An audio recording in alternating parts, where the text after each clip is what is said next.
दोस्तों, आज मैं आपको माता वैष्णो देवी की पौराणिक कथा सुनाने जा रही हूँ। जब पृथ्वी पर अधर्म और असुरों का अत्याचार बढ़ गया, तब देवताओं ने माँ भगवती से प्रार्थना की कि वे धरती पर अवतार लें और धर्म की रक्षा करें।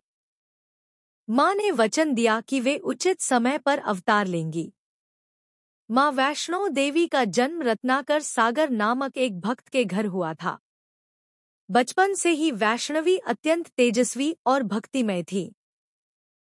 वे नियमित रूप से पूजा पाठ, व्रत और ध्यान में लीन रहती थी। वे बचपन से ही यह जानती थी कि उनका जन्म एक विशेष उद्देश्य के लिए हुआ है।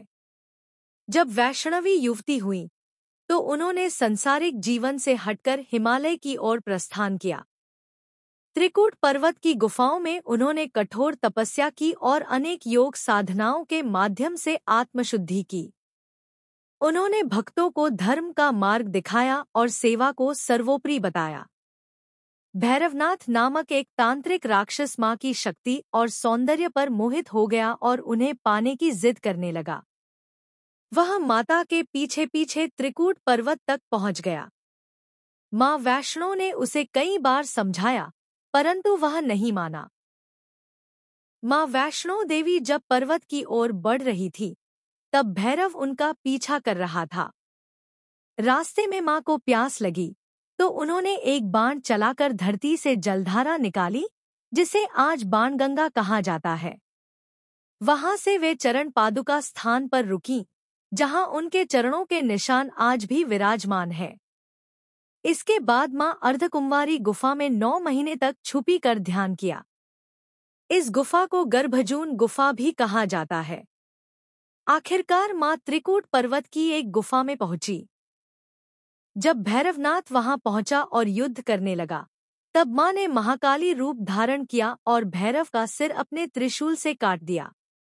उसका सिर पर्वत की एक चोटी पर जा गिरा। मरते समय भैरव ने मां से क्षमा मांगी। मां ने उसे क्षमा करते हुए वरदान दिया कि जब तक मेरे भक्त तुम्हारे मंदिर के दर्शन नहीं करेंगे, उनके मेरे दर्शन पूर्ण नहीं माने जाएंगे। यही कारण है कि वैष्णो देवी की यात्रा में भैरव मंदिर के दर्शन अनिवार्य माने जाते हैं। माता वैष्णो देवी ने त्रिकूट गुफा में अपनी 3 दिव्य ऊर्जाओं महाकाली, महालक्ष्मी और महासरस्वती में समाहित होने का फैसला किया।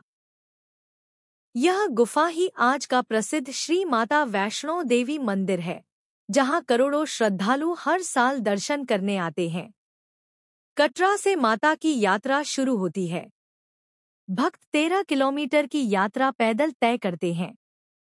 रास्ते में बाणगंगा, चरण पादुका, अर्धकुंवारी और अंत में भवन पहुंचते हैं। इसके बाद भैरव घाटी जाकर यात्रा पूर्ण होती है। भक्त जय माता दी के जयकारे लगाते हुए माता के दरबार में श्रद्धा से आते हैं और जीवन में शांति, समृद्धि व समाधान प्राप्त करते हैं।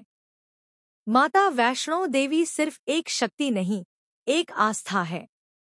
जो भक्त सच्चे मन से माता को पुकारता है, उसकी हर मनोकामना मां पूर्ण करती है। यदि वीडियो अच्छा लगा तो कृपया लाइक, सब्सक्राइब और दोस्तों को शेयर करें।